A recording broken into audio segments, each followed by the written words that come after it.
Chapter number 9 magnetic field and earth magnetism. Chapter number 9 magnetic field and earth magnetism. इसमें जो आप अगर Newton को फॉलो कर रहे हैं तो न्यूटन के अंदर जो पहला टॉपिक है current loop as a magnetic dipole, याद करिए मैंने आपको मैग्नेटिक इफेक्ट ऑफ करंट में ये चीज एक स्पेसिफिक केस के तौर पर बता रखी है कि एक करंट कैरिंग लूप जो है वो मैग्नेटिक डाइपोल की तरह बिहेव करता है और उसका मैग्नेटिक मूवमेंट I/A होता है। तो अब हम यहां इसे नहीं पढ़ाने वाले। अब magnetic dipole movement of A revolving electron, हम इसकी दूसरी हेडिंग पढ़ाएंगे आपको, मैग्नेटिक डाइपोल मूवमेंट।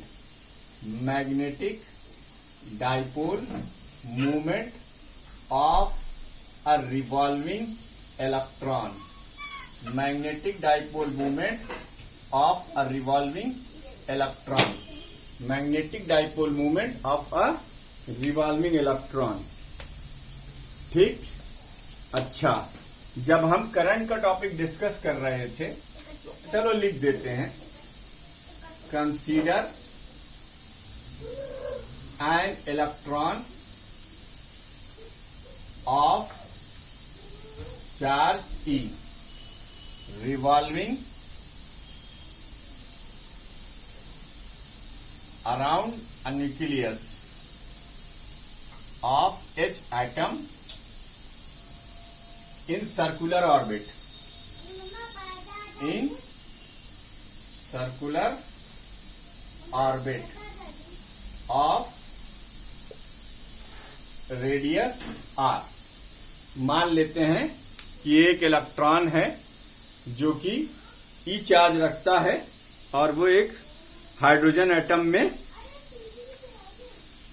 इलेक्ट्रॉन के चारों न्यूक्लियस के चारों तरफ consider charge R G revolving around a nucleus of H atom in a circular orbit of radius are.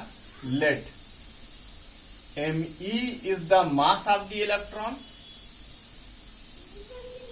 Mass of the electron, and Me is the mass of the electron and V is the linear velocity. V is the linear velocity of electron.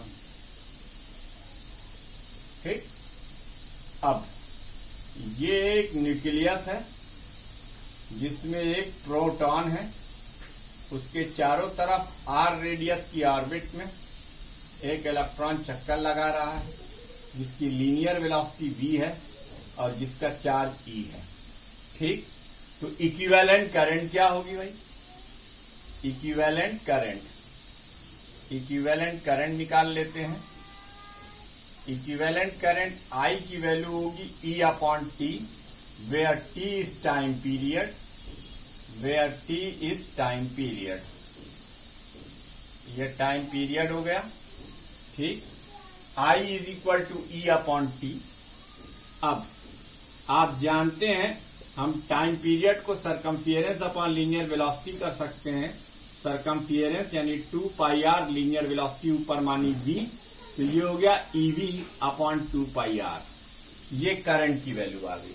किसकी value आ गई? Current की value आ गई। ठीक, अब ऐसे ही अगर area of circular orbit निकाला जाए, एरिया ऑफ सर्कुलर ऑर्बिट का अगर एरिया निकाला जाए तो ये πr² आएगा। अब आप जानते हैं equivalent magnetic movement,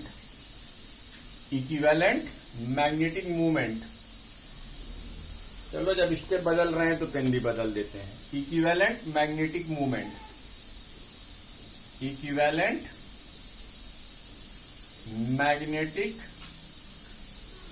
movement of electron. M की वैल्यू आपको फार्मूला पता है, I/A होती है। देखो I की वैल्यू हमने ये निकाली EV/2πr और एरिया सर्कुलर ऑर्बिट πr²। तो हम ये लिखेंगे EV/2πr मल्टीप्लाइड बाई πr²। तो ये हो जाएगा EVR/2। जैसे कि r की भी एक पावर कैंसिल और पाई से पाई भी कैंसिल, ये हुआ मैग्नेटिक मूवमेंट। ठीक है।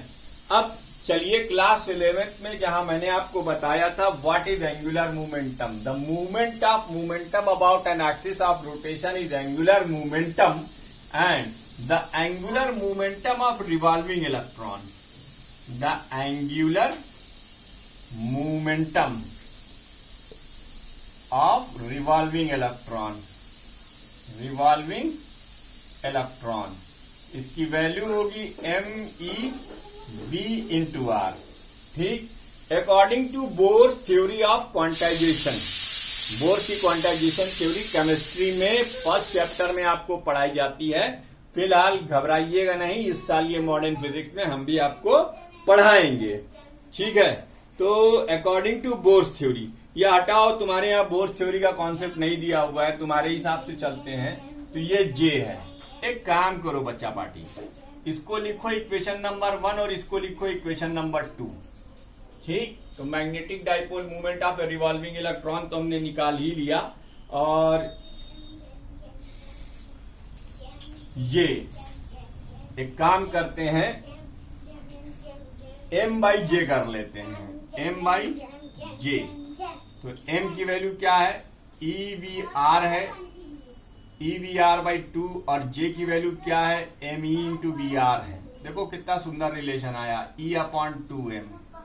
आप जानते हैं ये m/j क्या कहलाता है, ये एक दिए हुए चार्ज पार्टिकल के लिए कांस्टेंट वैल्यू आ गई, एंड दिस कांस्टेंट वैल्यू, ये एक दिए हुए चार्ज पार्टिकल के लिए कांस्टेंट वैल्यू आ गई, जिसे हम जाइरो मैग्नेटिक रेशियो कहते हैं।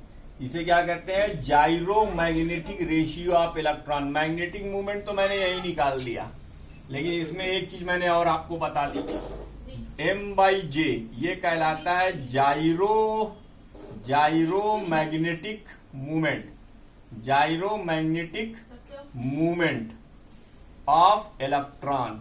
ये इलेक्ट्रॉन का जाइरो मैग्नेटिक मूवमेंट है, जाइरो मैग्नेटिक मूवमेंट ऑफ इलेक्ट्रॉन। ठीक। ये है जाइरो मैग्नेटिक मूवमेंट ऑफ इलेक्ट्रॉन, जिसकी वैल्यू होती है 1/2 ऑफ स्पेसिफिक चार्ज या E/2। ठीक। इसका वेक्टर रिलेशन अगर आप लिखना चाहें तो प्यारे बच्चों, चूंकि मैग्नेटिक मूवमेंट और एंगुलर मोमेंटम की डायरेक्शन अपोजिट होगी, तो हम इसका अगर वेक्टर नोटेशन लिखना चाहें तो ये जो छोटी सी जगह बची हुई है, इसी जगह में हम वेक्टर नोटेशन में लिख देंगे। जो लोग लेक्चर ध्यान से देखेंगे वही लोग इस चीज को समझ पाएंगे। इन वेक्टर नोटेशन, अगर आप वेक्टर नोटेशन में लिखना चाहते हैं तो वेक्टर नोटेशन में आप ये चीज ऐसे लिख सकते हैं, m वेक्टर लगाइए, माइनस लगाइए, E/2m लिखिए और यहां वेक्टर j कर दीजिए। Minus sign indicate that the direction of magnetic movement is opposite to the direction of angular momentum. Angular momentum की डायरेक्शन से मैग्नेटिक मोमेंट की डायरेक्शन अलग होती है। ठीक। उसके बाद magnetic field of magnetic dipole, torque on magnetic dipole, potential energy, ये सब ऑप्शनल है, छोड़ दीजिए। मैग्नेटिक फील्ड लाइन भी ऑप्शनल है, छोड़ दीजिए। इसमें सिर्फ एक इंपॉर्टेंट टॉपिक और बचा है according to your reduce syllabus, earth's magnetic field. आइए उसको भी डिस्कस करके चैप्टर नंबर 9 को स्वाहा करते हैं, फिर चैप्टर नंबर 10 की आपको नोट देते हैं। चैप्टर 11-12 आज रात में आपको मिल जाना है। ये वीडियो को पॉज करके नोट कर लेना भैया, पहले ही से मौका दे दिया था, गलती हो जाती है। इसमें अब हम धरती माँ का मैग्नेटिज्म देखेंगे, जो सबसे इंपॉर्टेंट है। बाकी सारी हेडिंग कट मार देना। Magnetic field of a magnetic dipole, torque on magnetic dipole, potential energy of magnet in magnetic field, bar magnet of equivalent current solenoid, magnetic field lines. चाहो तो पढ़ लेना, वैसे छोड़ भी दोगे तो कोई फर्क नहीं पड़ेगा। अलबत्ता बंबई जाओ चाहे कलकत्ता है। अब हमको जो पढ़ना है इसमें वो पढ़ना है अर्थ्स मैग्नेटिक फील्ड। हमको जो पढ़ना है वो पढ़ना है अर्थ्स मैग्नेटिक फील्ड।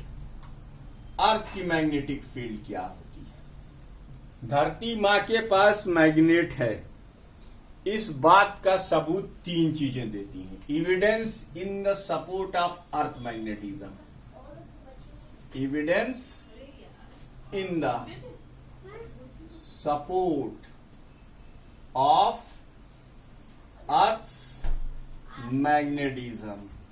मैंने पेंडेमिक को ध्यान में रख के पेपर बनाया है, इसीलिए आप बिल्कुल भी मत घबराइए, केवल मेरी वीडियोस को वॉच कीजिए, नोट कीजिए। क्वेश्चन कहीं और से नहीं बनेगा, क्वेश्चन सिर्फ हमारी वीडियो से बना है और कहीं से नहीं बना है। Evidence in the support of earth magnetism. Number 1, क्या सबूत है इस बात का कि अर्थ के पास मैग्नेटिज्म है? तो इसका सबसे बड़ा सबूत तो ये है कि एक फ्रीली सस्पेंडेड मैग्नेटिक नीडल, यानी आप एक मैग्नेटिक नीडल को अगर फ्रीली सस्पेंड करेंगे, अब freely suspended magnetic needle always stay in north south direction. अब freely suspended magnetic needle always stays in north south direction. एक तो ये हो गया। दूसरा सबूत ये है availability of neutral points, availability of neutral points, availability of neutral points. मतलब तुम चाहे मैग्नेटिक नीडल को कितना भी घुमा लो, जब भी फ्री छोड़ोगे वो नॉर्थ साउथ डायरेक्शन में ही रुकेंगी। Availability of neutral points around a magnet. अम्मा एक बात बताओ, अराउंड अ मैग्नेट, तो मैग्नेट के बारे में तुम एक चीज क्लियर चीज तो जानते हो ना कि मैग्नेट के पास कोई मैग्नेटिक मटेरियल या मैग्नेट लाओगे तो उसमें एक फोर्स ऑफ अट्रैक्शन या रिपल्सन होगा। लेकिन बच्चों ऐसा होता है कि मैग्नेट के चार ऐसे पॉइंट होते हैं जहां पर आप किसी दूसरे बार मैग्नेट को या मैग्नेटिक मटेरियल को या सोलेनाइड को या करंट कैरिंग लूप को लाते हो तो ना वो अट्रैक्ट होगा ना वो रिपेल होगा उन 4 स्पेसिफिक पॉइंट्स पर। वजह यह है कि उन स्पेसिफिक पॉइंट्स पर अर्थ की मैग्नेटिक फील्ड ने मैग्नेट की मैग्नेटिक फील्ड को कैंसिल आउट कर रखा है। तो जब दो फील्ड अपोजिट डायरेक्शन में होंगी तो वो एक दूसरे को कैंसिल आउट कर लेंगी, इसलिए उन चारों पॉइंट्स को न्यूट्रल पॉइंट्स कहते हैं। तो availability of neutral points around a magnet, एक मैग्नेट के चारों तरफ न्यूट्रल पॉइंट्स का मिलना। तीसरा अ डीप बरीड, थोड़ा सा गहरा गड्ढा कीजिए, a deep buried magnetic material. भैया लकड़ी से उम्मीद मत रखना। मैग्नेटिक मटेरियल becomes magnetized,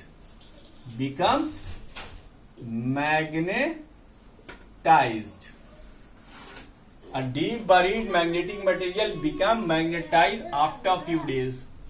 तो जब यार हमने कोई मैग्नेटिज्म डाला ही नहीं, कोई मैग्नेट के पास ले नहीं गए, इसे सिर्फ हमने जमीन खोद कर उसमें गाड़ दिया और गाड़ कर कुछ दिनों के बाद निकाल लिया, तो इसके पास मैग्नेटिज्म कहां से आया? जाहिर सी बात है, तो जमीन के अंदर था तो जमीन ही ने इंड्यूस किया है। तो 3 वो एविडेंस हैं जो कि आपको ये बताते हैं कि अर्थ के पास अपना एक मैग्नेटिज्म होता है।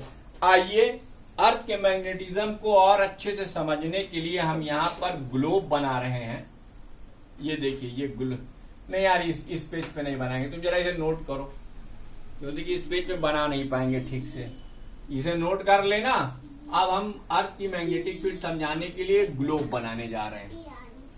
ग्लोब में ही आपको सब कुछ समझाया जाएगा। देखो बच्चा, अर्थ एक संतरे की आकार का गोला है, पूरा गोल नहीं है, यानी शार्प पॉइंट्स नहीं डिफाइन होते, इतने शार्प पॉइंट्स नहीं डिफाइन होते जैसे सर्किल में होते हैं। तो ये गोला है। ये देखो बेटा, जो लाइन है ये इसका ज्योग्राफिकल एक्सिस है। क्या है ये? इसका ज्योग्राफिकल एक्सिस, ये है ज्योग्राफिकल एक्सिस, ठीक। ये पॉइंट है ज्योग्राफिकल नॉर्थ, ये पॉइंट है ज्योग्राफिकल नॉर्थ और ये पॉइंट है ज्योग्राफिकल साउथ। ये क्या है? Geographical south. ठीक, एक लाइन ये खींचो, ये है ज्योग्राफिकल इक्वेटर। ज्योग्राफिकल इक्वेटर ये अपने इंडिया के कुछ हिस्से से गुजरती है, इसलिए वहां बहुत ज्यादा गर्मी पड़ती है। इक्वेटोरियल लाइन है ये, ज्योग्राफिकल इक्वेटर है ये। ठीक है बाबू, है ना? अब तुम एक प्यारा सा मैग्नेट लाओ, छोटा सा नन्ना सा मुन्ना सा मैग्नेट लाओ। अब देखो, हम ये इसीलिए ग्लोब की बात कर रहे हैं, अपनी धरती माँ की बात नहीं कर रहे हैं, क्योंकि धरती माँ के सेंटर पे मैग्नेट को लेकर जाना फिलहाल मेरे लिए असंभव। भविष्य में ऐसी कोई टेक्निक कोई साइंटिस्ट बना ले जाए तो उसको शत शत नमन है, लेकिन फिर भी ये। अच्छा, एक चीज और बता दूं, अर्थ की जो रोटेशन सेंस होती है वो वेस्ट से ईस्ट की तरफ होती है, ईस्ट से वेस्ट की तरफ नहीं, वेस्ट से ईस्ट की तरफ वो अपने घूमती है। तो ये रोटेशनल एक्सिस है और ये रोटेशनल एक्सिस है, इसके चारों तरफ घूम रही है। ये एक बार मैग्नेट आपने कहीं पे खड़े होकर लिया, it is just an indication. तो बेटा, एक म्यान में दो तलवार नहीं, इसी तरीके से एक तरह के दो पोल एक उसमें नहीं। अर्थ का ये वाला हिस्सा नॉर्दर्न हेमिस्फीयर कहलाता है, अर्थ का ये वाला हिस्सा साउदर्न हेमिस्फीयर कहलाता है। तो हमारी धरती माँ का जो मैग्नेट है वो इस तरीके से, देखो ये बताएगा नॉर्थ से साउथ, ये बार मैग्नेट है तुम्हारा। अब ये बता रहा है तुम्हें मैग्नेटिक फील्ड किसकी? अर्थ की, जिसे हम बीई से लिखते हैं। किससे लिखते हैं बाबू? बीई से लिखते हैं।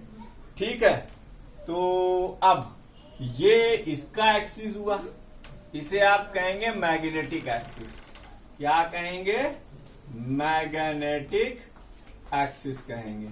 ठीक, ये हो गया। अब इसे आगे देखो, इसके अंदर अब यहां से कुछ रेखाएं निकाल दो, मैग्नेटिक लाइन ऑफ फोर्सेस, ऐसे। अब फिगर थोड़ा कॉम्प्लिकेटेड होगा, लेकिन कोई कॉम्प्लिकेशन नहीं, ये आता नहीं मुबारक को एग्जाम में बनाने के लिए। ये सब कुछ ना ये हुई है, परेशान ना हो, समझे? ऐसे अर्थ की लाइन दिखा लो, मतलब ये डायग्राम सिर्फ आपकी बेटर अंडरस्टैंडिंग के लिए है और किसी चीज के लिए नहीं है। ठीक, तो ये भैया अर्थ की मैग्नेटिज्म में हमने आपको सारे टेक्निकल टर्म्स समझा दिए। ठीक है, आइए अब हम अर्थ की मैग्नेटिक फील्ड को डिस्क्राइब करते हैं। किसी भी प्लेस पे अर्थ की मैग्नेटिक फील्ड को डिस्क्राइब करने के लिए हमें 3 एलिमेंट्स की आवश्यकता होती है। अब कुछ टेक्निकल टर्म हमें समझ लेने चाहिए। ज्योग्राफिकल मेरिडियन, मेरिडियन का मतलब प्लेन होता है, एक ऐसा plane passing through the geographical axis. जो इससे पहले वाला फिगर बना था उसमें एक जो ऐसे वाला एक्सिस था, उस एक्सिस से पास करने वाला एक परपेंडिकुलर प्लेन, उसे हम क्या कहते हैं? ज्योग्राफिकल एक्सिस से पास करता है, उसे हम ज्योग्राफिकल मेरिडियन कहते हैं। उसी तरीके से आपने देखा था एक magnetic axis, the vertical plane passing through the magnetic axis. Magnetic axis is known as magnetic meridian. ये दो चीजें हमें जरूरत पड़ने वाली हैं, इसलिए हम इसको अलग से डिफाइन करते हैं, ज्योग्राफिकल मेरिडियन और मैग्नेटिक मेरिडियन। अब elements of earth magnetic field, किसी भी प्लेस पर अर्थ की मैग्नेटिक फील्ड को कंप्लीटली डिस्क्राइब करने के लिए हमें 3 एलिमेंट्स की आवश्यकता होती है। Elements of earth magnetic field. कभी ये क्वेश्चन आ जाए तो आपको यही 3 लिखना है। Magnetic field, number 1 angle of inclination, angle of declination, the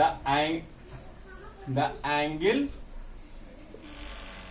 between geographical meridian geographical meridian and magnetic meridian.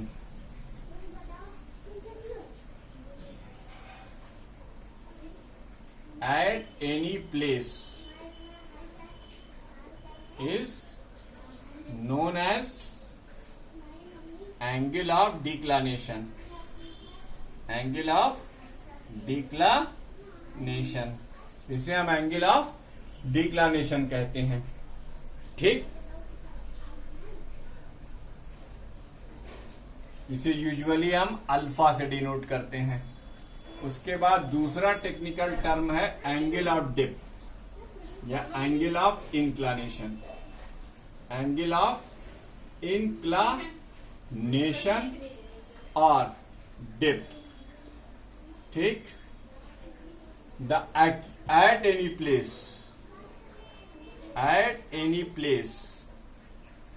The acute angle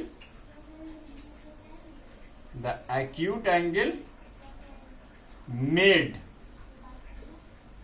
by the magnetic needle,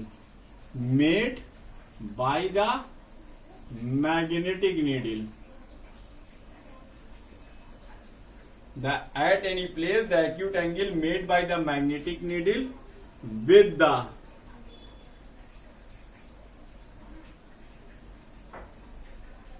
horizontal of magnetic